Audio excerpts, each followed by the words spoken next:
My son Alexander, he's 13 right now. When he started here at the Early Intervention Program, he was about 1.5 to 2 years old, and he was a different child. He was unable to control his body. He was unable to look up, non-verbal. And the Early Intervention Center was very intense here. They started immediately with him working on his looking up.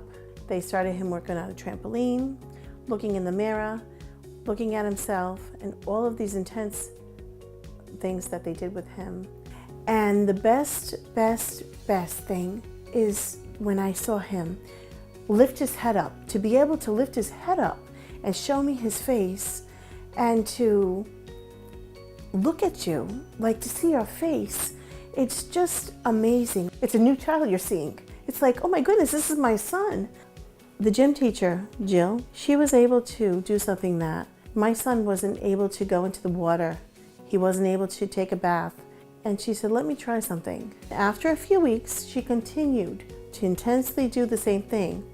And she called me and said, I want you to see this.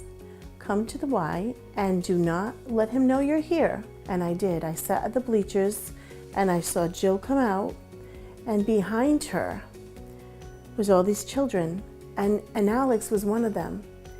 And I couldn't believe it. He never went into the tub. He never went into until after this happened.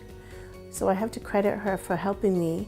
All of that intense stuff started in early intervention to the preschool, and the outcome was he can look at you now and you see his face. That's the biggest, greatest thing I've ever seen. I'm very, very happy that Alex, my son, is part of the Groden Network.